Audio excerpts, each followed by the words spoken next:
raconte. Christophe Andelatte. Voici un crime célébrissime des années 80, qui étrangement n'est connu que sous le nom d'un seul accusé, l'affaire Valérie Subra. Alors qu'ils étaient trois. Mais c'est elle qui a marqué les esprits dans cette affaire. Elle appâtait des messieurs avec un joli compte en banque, elle les chauffait. Après, elle allait ouvrir la porte à ses deux complices, qui les dépouillaient, et qui par 2 fois les ont tués. Une histoire qui à l'époque a suscité un livre de Morgan Sportes, Lapin, et un film du même nom de Bertrand Tavernier. Je la débrieferai tout à l'heure avec l'avocat qui défendait l'une des familles de victimes, maître Francis Piner. Voici l'affaire Valérie Subra et compagnie, que j'ai écrite avec Thomas Oudouard, réalisation de Céline Lebras. Europe 1, Christophe Andelatte.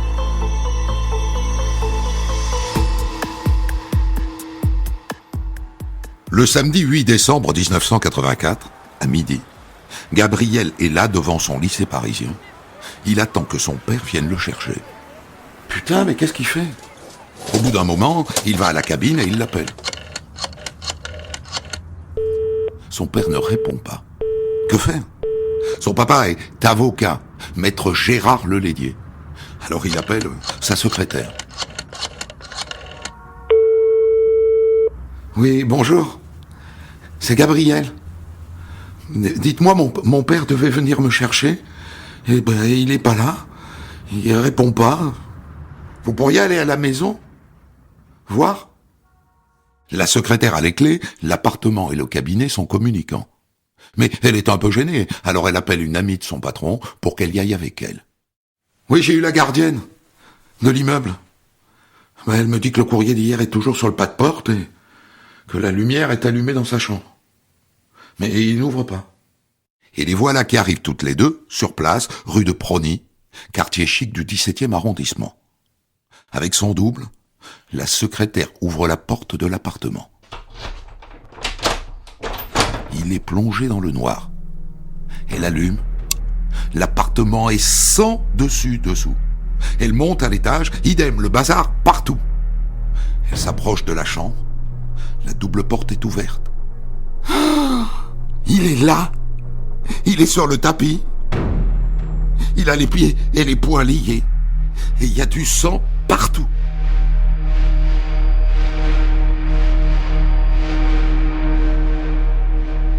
Et son visage, mon Dieu, son visage. Il est couvert d'ecchymoses. Et il est crispé. Il a souffert. Ça se voit. Il est 18h55. La secrétaire appelle police secours.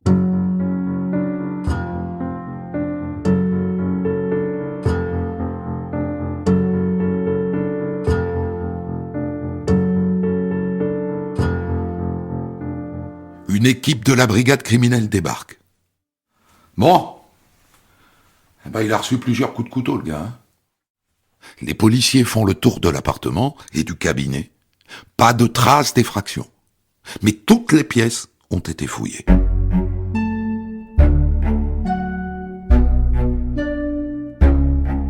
Alors, la victime, Gérard Lelédier, est donc avocat. Il avait 50 balais. Il était divorcé et vivait seul. La première piste qui s'ouvre est donc liée à son métier. Il a peut-être fait l'objet d'un règlement de compte, lié à un dossier qu'il a traité. Un client mécontent ou la partie adverse. Ou alors c'est encore un crime dans les milieux homosexuels. Parce que depuis des mois, il y en a eu plusieurs à Paris. Et à chaque fois, les victimes avaient les pieds et les poings liés. Les policiers de la crime commencent par explorer la piste professionnelle. Les dossiers traités par le cabinet. Ça n'était pas un ténor du barreau, maître Lelédier. Il était spécialisé dans les divorces et les accidents de la route. La piste pro est vite balayée.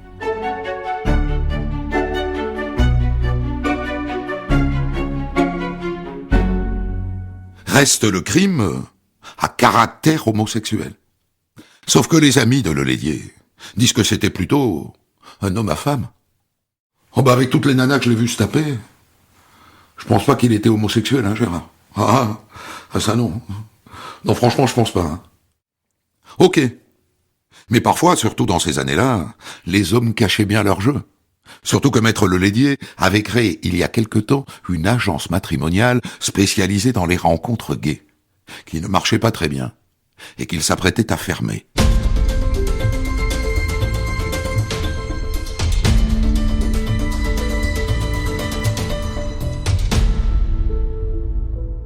En début de soirée, une consoeur, Maître Jacoba de Jong, apprend la mort de Lelédier à la radio. L'avocat, âgé de 50 ans, a été retrouvé pieds et poings liés, lardé de coups de couteau, dans son appartement du 17e arrondissement de Paris. Elle le connaît bien, Lelédier. Elle a fait son premier stage d'avocat avec lui. Alors elle fonce au 36 quai des Orfèvres, et elle a une piste. Oui, ce que je tenais à vous dire, c'est que le cabinet de Gérard, eh bien c'était, comment dire, un défilé permanent de jeunes filles, de très jeunes filles, genre hôtesse, vous voyez, ou serveuse. En fait, je crains qu'il ait fait une mauvaise rencontre. Intéressant. Il avait le démon de midi.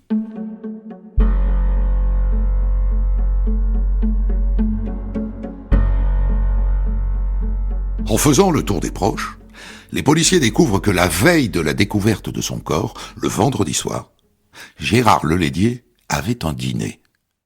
Il m'avait prévenu qu'il viendrait accompagné d'une jeune femme. Et puis il m'a rappelé pour me dire qu'il viendrait finalement avec une autre jeune femme, de 20 ans. Et il m'a dit aussi qu'il risquait d'arriver tard, et qu'on pourrait se mettre à table sans lui, et qu'il nous rejoindrait quand il pourrait. Et en fait, il n'est jamais arrivé. La dernière personne à avoir eu Gérard Lelédier au téléphone ce soir-là, c'est sa mère.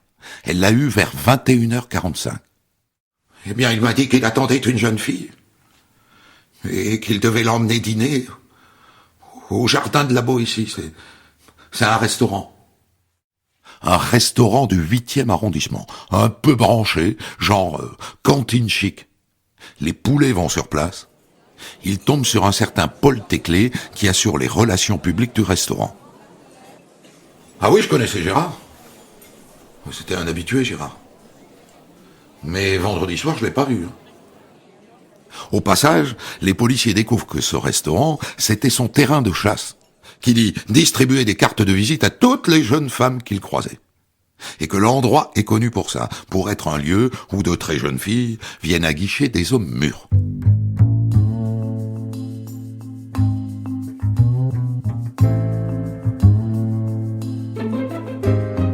En fouillant l'agenda de Lelédier, les flics tombent sur des dizaines de numéros de gamines. Ils les convoquent toutes. Certaines sont mineures, même si elles paraissent avoir plus de 18 ans. Même profil. Jolies, mais faible niveau d'études, avec dans la tête le rêve de percer dans le cinéma ou de devenir mannequin.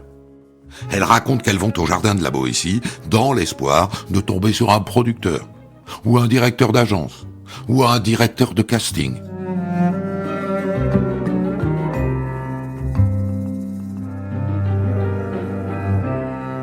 L'une d'elles, qui s'appelle Cathy et qui a 22 ans, raconte qu'elle a dîné avec Gérard 2 jours avant sa mort. Il m'a promis de parler de moi à un de ses amis réalisateurs qui préparait un film. Et vous ne l'avez pas revu, là, la veille de sa mort, le vendredi soir? Ah non. Non, je l'ai pas revu.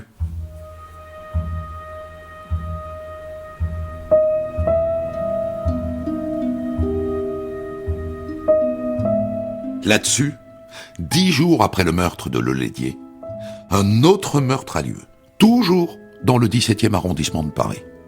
Le lundi 17 décembre, Laurent Zarade, 29 ans, ne vient pas travailler à la boutique de vêtements qu'il tient dans le Sentier. En début d'après-midi, sa concierge s'inquiète. Elle entend de la musique dans son appartement. Alors elle sonne. Pas de réponse. Alors elle appelle son frère, qui arrive et qui pénètre dans l'appartement. Un foutoir. La chambre est fermée à clé. Il enfonce la porte et il tombe sur le cadavre de son frère, ligoté et en sang. Quand les policiers de la crime arrivent, ils découvrent le corps allongé sur le dos, habillé, la tête recouverte par un peignoir de bain. Et le cou le cou serré dans une écharpe de laine, avec des traces de perforation au niveau du poumon gauche. D'après sa sœur qui vient d'arriver, Laurent Zarade s'est fait dépouiller ses bijoux. Il les avait forcément sur lui. Il les portait tout le temps. Il y avait une bague Trinity de Cartier, une chaîne en or et une montre, une Rolex. Ça suggère un cambriolage qui tourne mal. Mais en même temps, il n'y a pas de trace d'effraction. Et donc Laurent Zarade connaissait peut-être son ou ses agresseurs.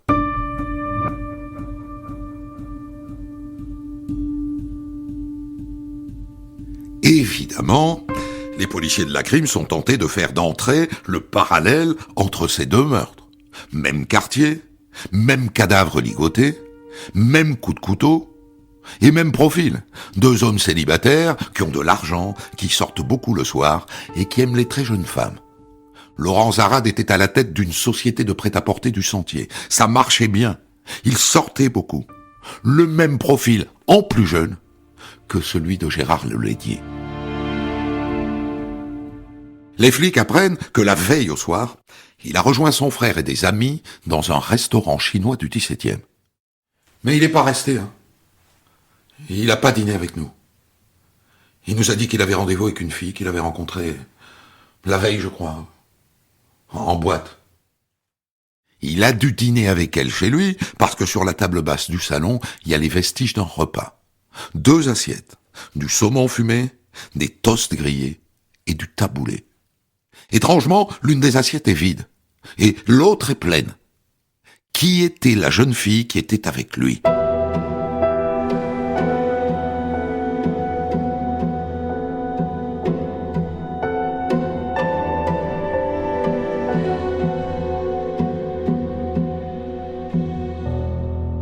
Assez vite, les policiers identifient la boîte de nuit où Laurent Zarade était la veille de son meurtre. Là où il est censé avoir rencontré cette fille. La boîte s'appelle l'Apocalypse, elle est située dans le secteur des Champs-Élysées. Ah oui, il était là, oui. Oui, je l'ai vu. Oui, je l'ai vu avec une fille. Elle était comment, cette fille ? Elle était brune, assez voluptueuse, vous voyez, avec des yeux noirs en amande, et je dirais une moue, comment dire, un peu mutine. Donc on a une description, mais toujours pas de nom.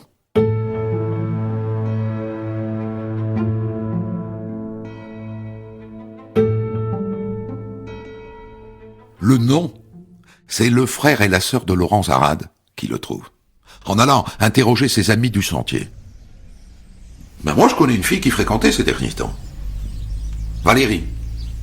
Valérie Subra, je crois. Elle est vendeuse dans une boutique du Sentier, rue du Caire. Juste à côté de sa boutique. Mais c'est une gamine, hein.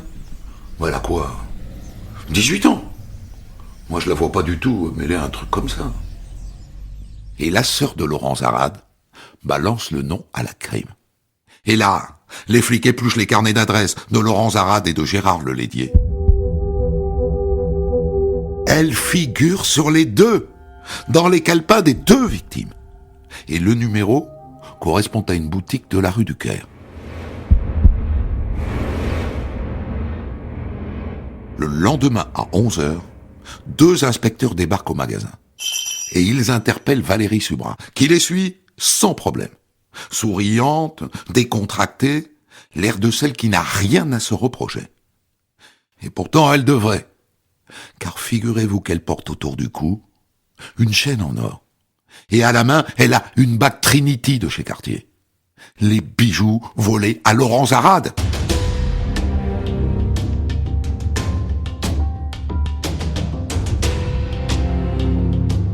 La gamine habite chez sa mère. Les policiers de la crime perquisitionnent l'appartement. Et regarde ce que j'ai trouvé.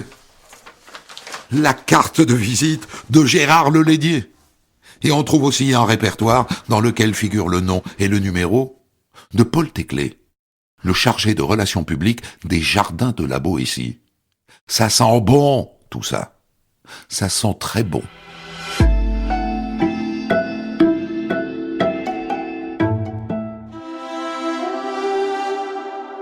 Placée en garde à vue au 36 quai des Orfèvres, au début, Valérie Subra tient tête aux policiers. Je sais pas pourquoi je suis ici, moi. Je vois vraiment pas. Si je vous dis que vous avez été vu ce week-end, hein, en compagnie de Laurent Zarade, ça vous parle? Non. Non, ça ne lui parle pas. Mais les questions se faisant de plus en plus pressantes, à un moment, elle désigne un policier, un jeune commissaire qui s'appelle Christian Flèche et qui deviendra 20 ans plus tard le patron de l'APJ. Mais pour l'instant, c'est un bleu. Dites-moi, mademoiselle, d'où viennent les bijoux que vous portez sur vous? Silence. Autre chose. Est-ce que vous savez que Gérard Lelédier et Laurent Zarade, qui ont été assassinés, avaient tous les deux votre numéro dans leur carnet d'adresse? Et la gamine finit par craquer. Moi, j'ai rien fait de grave. Moi, j'ai juste donné les noms. À qui? À qui? Le nom des gars à qui t'as donné le blast des types à braquer. Je t'écoute.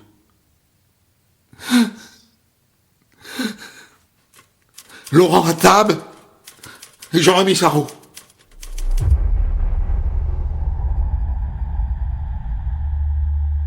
Au passage, ce Laurent Attab, c'est son petit ami, 21 ans.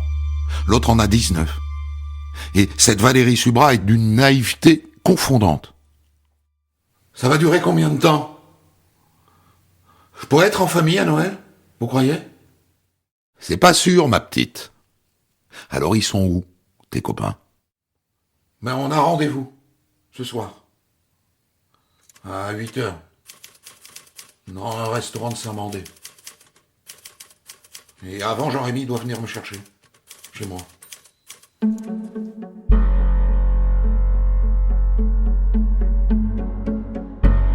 Jean-Rémy Sarraut est arrêté au moment où il descend de sa voiture.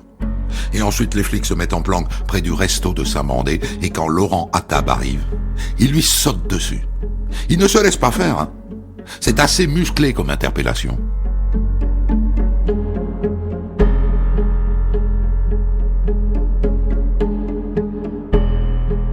Et les voilà tous les deux en garde à vue au 36. Jean-Rémy Sarraut, 19 ans, est interrogé le premier. Il a une formation de pâtissier, mais il est sans emploi. Son interrogatoire dure 6 heures sans s'arrêter. Et il avoue tout. Il assume. Ma Valérie, elle avait pris rendez-vous avec Gérard Lelédier. À 21h. Soi-disant pour aller dîner. Et nous, à 21h, on est allé sous le porche de l'immeuble. Et elle, à l'intérieur, elle a prétexté qu'elle devait boire un jus d'orange. Elle est venue nous dire que c'était bon, quoi. Qu'ils étaient seuls. Et elle a laissé la porte entr'ouverte. Il raconte qu'ils sont entrés dans l'appartement masqués et armés d'un couteau et d'une matraque. Et qu'ils les ont braqués tous les deux, Valérie aussi, pour ne pas la compromettre.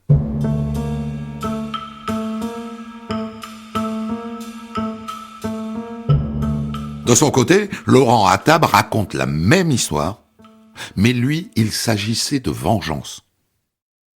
Il était avocat, le gars. Et ben c'est à cause de lui que mon frère, il a été jeté en prison. Voilà. Ensuite, ils ont retourné l'appartement. Ils cherchaient un magot, un coffre-fort. Mais Gérard Lelédier leur a dit qu'il n'en avait pas. Il leur a donné 5000 francs. Et en plus, il voulait nous faire un chèque. Ça m'a énervé, ça. Ensuite, ils ont emmené Valérie Subra dans une autre pièce. Et ils sont revenus en disant à Lelédier qu'il l'avait tué pour l'impressionner. Et là, ils ont commencé à lui coller des coups de matraque. Même que sa perruque, elle a volé en l'air. À l'autre bout de la pièce. J'ai cru que je l'avais scalpé, le gars.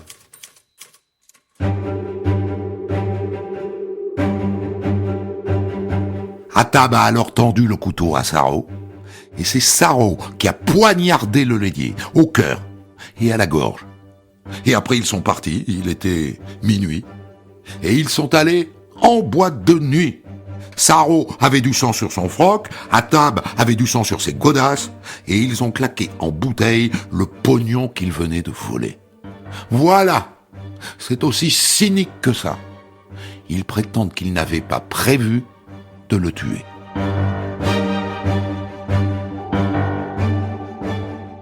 Et maintenant, passons au dossier suivant. Le meurtre de Laurent Zarade. Laurent Attab est sur la sellette. Votre montre Rolex, là, monsieur Attab, elle vient d'où? C'est un gars du chantier qui me l'a vendue. Vous nous donneriez son nom? Moi, je le connais pas, moi, son nom.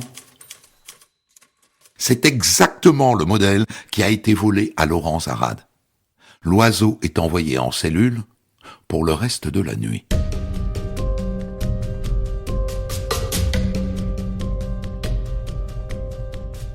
Le lendemain, perquisition chez Laurent Attab. En fait, chez ses parents, à Saint-Mandé. Tiens, regarde ce que j'ai trouvé dans le placard. Une paire de baskets tachées de sang. Et dans la boîte à gants de sa voiture, les policiers trouvent un pistolet, un 7,65 et un poignard.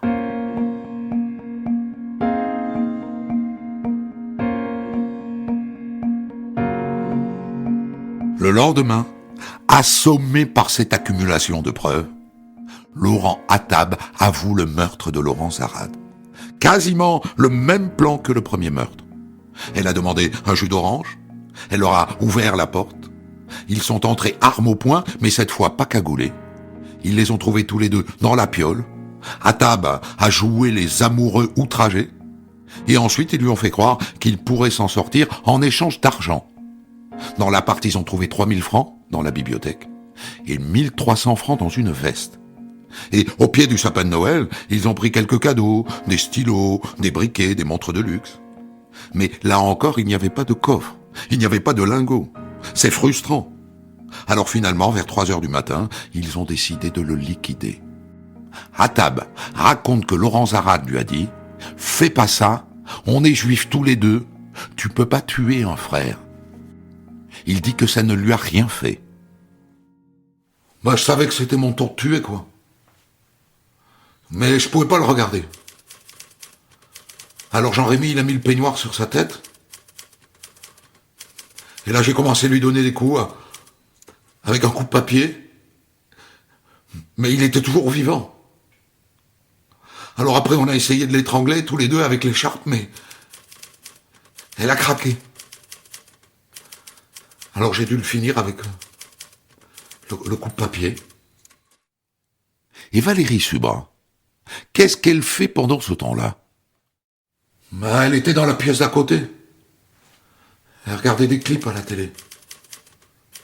Et elle a mangé le repas que l'autre lui avait préparé pour le dîner. Comme si de rien n'était. Redoutable.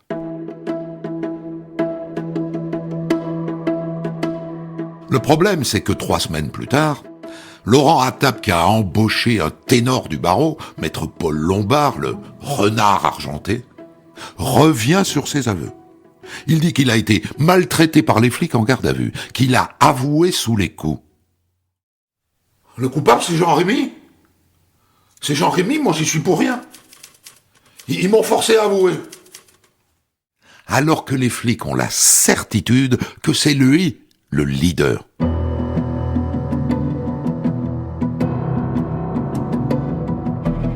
Pour blinder leur dossier, les policiers mettent la main sur un autre témoin. Elle s'appelle Jessica, elle a 19 ans, et elle est vendeuse dans le sentier. Et au tout départ, elle faisait partie de la bande. Elle a assisté à une réunion secrète dans les ateliers du père Attab. Mais Laurent, il a organisé tout. Avec Valérie, ils nous ont proposé d'être tous les deux des appâts, si vous voulez. On devait donner rendez-vous à un riche industriel. Il habitait près du parc Monceau. Il roulait en Jaguar. Et elles l'ont fait.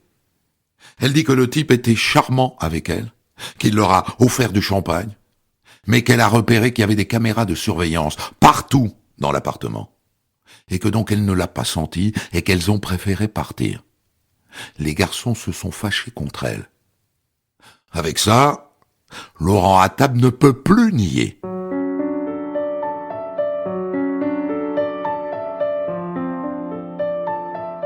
Alors, qui est ce Laurent Attab qui est capable de tuer pour 3000 francs, qui finissent en bouteille de gin dans une boîte de nuit?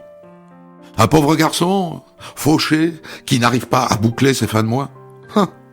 Pas du tout, au contraire. Laurent Attab est un triple bourge, un enfant gâté. Il a grandi dans un hôtel particulier à Saint-Mandé. Son père est dans le prêt-à-porter dans le Sentier. Ça marche très bien. Et à 18 ans, le papa l'a collé à la tête d'une fabrique de sweatshirts. Et immédiatement, il s'est mis à rouler en Alfa Romeo. Et à sortir et à payer des tournées, en veux-tu, en voilà. Et puis un jour, on lui a volé son vélo. Et puis le gars lui a rendu le vélo. Et ce gars, c'était Jean-Rémy Sarraut. Et à partir de là, ils sont devenus copains comme cochons. Sarraut, lui, c'est un pauvre gamin. C'est un gamin de la DAS, abandonné par sa maman sur le parking d'un supermarché. Quand il rencontre Attab, il squatte dans un hangar désaffecté, tout près de chez lui. Et l'autre le prend sous son aile. Et il lui fait vivre la belle vie. Sarraut est fasciné par Attab. Pas de doute dans le duo, c'est Attab le leader. L'autre n'est qu'un suiveur.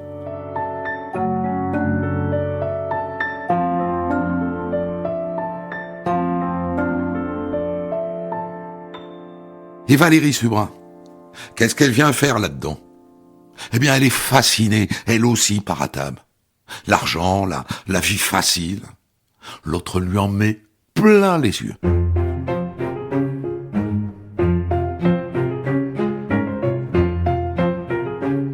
Et comment le trio bascule-t-il dans l'horreur? On découvre qu'en novembre 1984, un mois avant les crimes, Laurent Attab dépose le bilan de sa boîte de sweatshirts. Et au même moment, son père a des problèmes. Il est poursuivi par la justice pour des infractions au code du travail. Il doit vendre certaines de ses affaires. Et donc Laurent Attab se retrouve avec un salaire en dessous du SMIC. Il ne peut plus flamber. Il lui faut de l'argent. Il pourrait alors tenter sa chance, je sais pas moi, aux États-Unis, comme ses modèles, les frères Pariente qui ont créé la marque Naf Naf.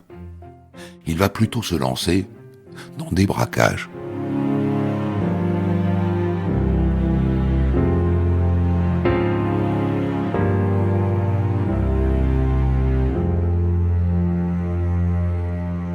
Et on découvre au cours de l'enquête qu'il y a eu d'autres affaires.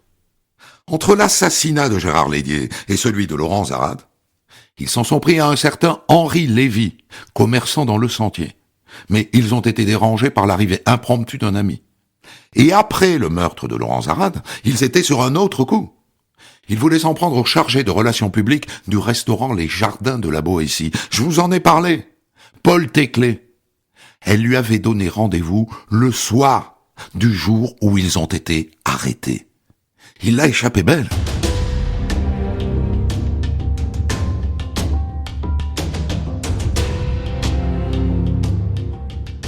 Le procès du trio devant la cour d'assises de Paris s'ouvre le 9 janvier 1988.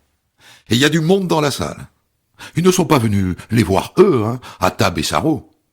Ils sont venus la voir elle, Valérie Subra, l'APA, la meurtrière top modèle comme dit la presse, la menthe religieuse. Quand elle entre dans le box, il ne reste pas grand-chose de la vampe qu'on a vue dans le journal. Imperméable noir, cheveux noirs en arrière, elle baisse la tête et elle pleurniche.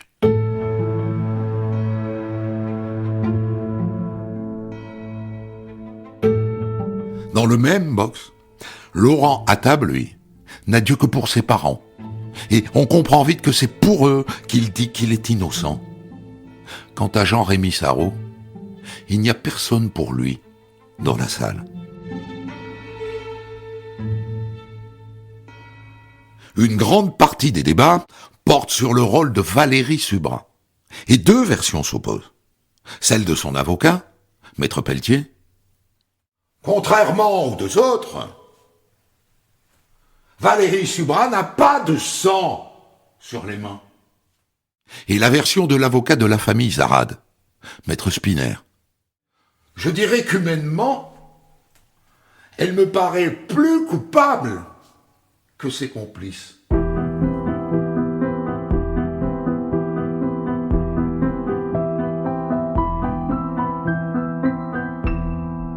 Au moment de son réquisitoire, l'avocat général est féroce. Je vous demande de les condamner tous les trois, à la réclusion criminelle à perpétuité, assortie de 18 années de sûreté. À l'époque, c'est la peine maximale. Et si dans 20 ans, on vous laisse sortir, ça n'est plus dans les beaux quartiers qu'on vous trouvera. C'est à Barbès que vous irez traîner. Merci pour les habitants de Barbès.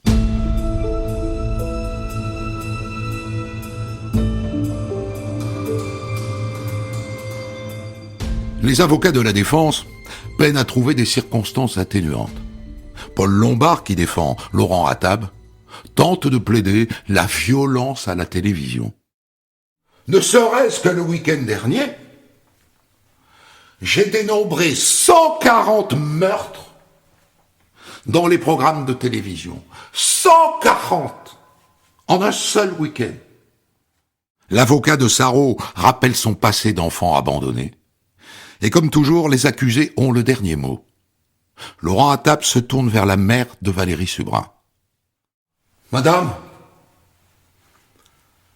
je suis seul responsable de la dérive de votre fille. » Valérie Subra, tête baissée, répète « Pardon, pardon, pardon. » Et le verdict tombe. Ils sont condamnés tous les trois à perpétuité. 18 ans de sûreté pour les deux garçons, 16 ans pour Valérie Subra. Et là se passe quelque chose de très rare. La mère de Gérard Lelédier, qui est âgée, s'avance vers le box. Les pauvres petits, je vous plains. Oui, je vous plains. Et je vous pardonne. En chœur, les trois répondent. On vous demande pardon, madame.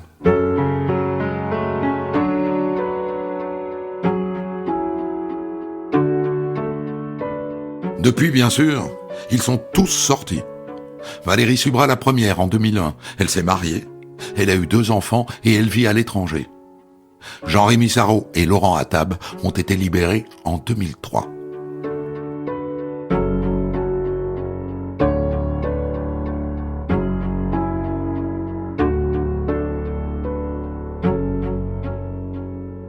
Et pour débriefer cette histoire, je suis avec maître Francis Spinner. Francis, vous étiez dans ce dossier l'avocat de la famille de Laurent Zarade, avocat de la partie civile. Il y avait un lien, je crois, en plus, c'est-à-dire que la sœur de Laurent Zarade était avocate dans votre cabinet, c'est ça? Exactement. J'ai raconté des tas d'histoires dans ma vie, des tas d'histoires criminelles. Je n'ai jamais vu des assassins de ce profil. Je suppose que c'est une histoire qui marque.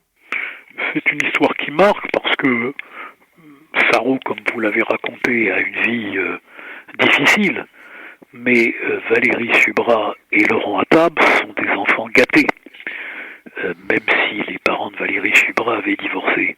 C'est des gens sans histoire dont on n'imagine pas qu'ils puissent se retrouver devant la cour d'assises. Ensuite, ce qui marque, c'est le côté imbécile de ces meurtres. Parce que l'idée de gagner de l'argent pour partir aux États-Unis, mais dès le crime commis, ils dépensent en boîte de nuit, en champagne, le produit du meurtre. Et à l'aube, alors qu'ils viennent de tuer, il ne reste plus rien. Et cette manière de prendre la vie pour finalement un plaisir fugitif est assez impressionnante. Et puis surtout, le système qu'ils ont mis en place, même s'ils s'en défendent, les condamne à tuer, parce que à partir du moment où vous utilisez un appât, un cambriolage, ça peut passer, mais un deuxième avec à chaque fois le même appât, la police évidemment aurait vite fait le rapprochement. Donc, oui, c'est-à-dire la présence de Valérie Subra, au fond, d'entrée les condamne à tuer ceux qui viennent de braquer. Bien sûr, et c'est ce que j'avais dit le débat portait sur la responsabilité de Valérie Subra, dont l'argument majeur c'était de dire qu'elle n'avait pas de sang sur les mains, mais en réalité, la protection de la liberté de Valérie Subra impose que l'on tue les victimes. Qu'est-ce que vous avez compris, vous, de ce qui fait que Attab et Valérie Subra et Carton Sarraut, qui a le profil d'un type paumé et qui peut avoir de bonnes ou de mauvaises raisons, mais en tout cas des raisons de devenir un salopard. Les deux autres, on comprend pas. Qu'est-ce qui s'est passé? Qu'est-ce qui fait qu'ils n'ont pas les barrières morales qui font qu'on ne tue pas pour 3000 balles? Je pense que d'abord, il y a chez eux une part d'immaturité. C'est-à-dire que leur plan est un plan stupide. Parce que l'idée que les gens aient chez eux des coffres forts, de l'argent et des grosses sommes est absurde. Et en réalité, dans l'espèce de naïveté, ils imaginent un plan qui, dans leur idée, est parfait, et qui tout de suite se trouve confronté à la réalité. Pour rester libre, il faut tuer ou il faut renoncer. Et donc ils vont tuer avec une facilité la première fois, et une fois qu'ils ont tué, c'est fini. Il y a une banalisation du crime, à tel point qu'ils vont tuer une deuxième fois, et quand vous l'avez rappelé, le jour de leur arrestation, s'ils sont arrêtés, ils vont tuer une troisième fois. Donc on aurait eu affaire à des tueurs en série, et qui, finalement, n'ont, pour la vie d'autrui, aucun respect. Ce qui m'avait frappé, c'est que pendant qu'on tue Laurent Zarade, Valérie Subra, tranquillement, mange le dîner que lui a préparé Laurent Zarade. Et puis, pourquoi en regardant des clips à la télévision. En regardant les clips à la télévision. Et puis pourquoi, j'avais dit au juré, celle qui humainement est la plus coupable. Alors pourquoi? Eh bien, parce que Sarraut et Attab ne connaissent pas les victimes. Mais Valérie Subra, elle se fait draguer, et lorsque un homme drague une femme, il essaye d'apparaître sous son meilleur jour. Donc elle a pris des pots avec ces gens-là, elle les connaît, elle a ri à leurs plaisanteries, elle les a vus. Et ensuite, froidement, elle s'est fait inviter chez eux, sachant qu'ils allaient mourir. Donc les gens qui sont tués, pour Sarraut et pour Attab, ce sont des anonymes, ce sont des gens qui n'existent pas à leurs yeux. Mais elle, ce sont des gens qu'elle a côtoyés, qu'elle a fréquentés, qui ont essayé de se faire apprécier d'elle, avec qui elle a sympathisé, avec qui elle a ri, avec qui elle a bu, avec qui elle a mangé. Et elle sait qu'à l'arrivée, ils vont mourir. Mais elle, c'est intéressant dans le crime de Laurent Zarade, ils la mettent à part. Ils la mettent dans la pièce d'à côté. Elle n'assiste pas au crime. Donc, est-ce qu'elle est... au crime de le léguer. Mais elle entend, non plus. Mais elle entend les crimes. Elle entend les crimes. Et surtout la deuxième fois. Elle peut dire la première fois, ce que son avocat n'a pas plaidé, mais elle peut dire la première fois, j'ai été pris de court par le meurtre. Mais la deuxième fois, elle sait comment ça va se finir. Et elle sait comment ça va se finir. Mais pourquoi la met-il à part, d'après vous? Parce que si elle est suiveuse, il n'y a pas nécessité de la protéger. Est-ce qu'elle a un rôle dans ce trio? Est-ce que parce que c'est une femme, elle les fascine? Est-ce qu'elle les mène par le bout du nez? Est-ce qu'il y a de sa part quelque chose de plus qu'une complicité passive? Parce que, comme vous l'avez dit, c'est Attab le moteur de tout ça. Et Attab, il est macho. Attab, il est macho. Donc la femme, elle est faite pour appâter, elle est pas faite pour tuer. Donc les choses sérieuses, si j'ose dire, on va tuer quelqu'un, il n'y a pas besoin d'une femme. Le verdict les met à égalité, c'est quand même une surprise. À une réserve près, celle de la peine de sûreté, qui est de 16 ans pour Valérie Subra, 18 ans pour les deux autres. Honnêtement, est-elle à égalité de ceux qui portent les coups? Pas tout à fait. Non, parce que, écoutez, moi ce que j'avais dit, c'est qu'au juré, c'est que finalement, vous savez, je l'avais plaidé, quand vous arriviez dans les camps de la mort, il y avait un officier sur le quai de la gare où le train arrivait, qui était dans un uniforme parfaitement coupé, avec des bottes immaculées, et puis cet homme, il faisait rien. D'un geste du doigt simplement, il vous indiquait la file de gauche qui était la mort, la file de droite qui était le travail. Et on appelait ça la sélection. Et j'avais dit, lorsque Valérie Subra, son doigt s'arrête sur son carnet d'adresse sur le nom d'un homme, elle fait la sélection. C'est elle qui repère les victimes. C'est elle qui les choisit. C'est elle qui les met dans le piège. C'est elle qui les côtoie. Et donc qu'elle n'ait pas mis la main à la pâte, elle est partie prenante du crime et elle sait comment ça va se terminer. Donc ils sont unis dans le crime et il est normal qu'ils soient unis dans la peine. Sans Valérie Subra, rien n'est possible. Alors, ce qui est étonnant dans la fin de mon histoire, c'est que ces trois-là, ayant commis des crimes extrêmement jeunes, ayant été condamnés à des peines lourdes, sont libérés encore jeunes. Ils sortent à la quarantaine, à peu près, tous les trois. Est-ce que, selon vous, ils ont une dangerosité éternelle en eux? Ou est-ce que vous pouvez concevoir qu'ils aient tourné la page depuis? Écoutez, je pense que c'est un crime d'abord de gens totalement abrutis. Et donc, je pense que la longue peine de prison leur fait prendre conscience qu'ils n'ont aucun talent dans la criminalité. Je pense qu'ils étaient aussi jeunes et que cette peine les a fait mûrir. Donc, je ne les crois pas dangereux dans une hypothèse de récidive. Socialement, je ne pense pas qu'ils soient potentiellement récidivistes. Il y a cette remarque à un moment donné que Laurent Zarat fait à table. Il lui dit: on est juifs tous les deux.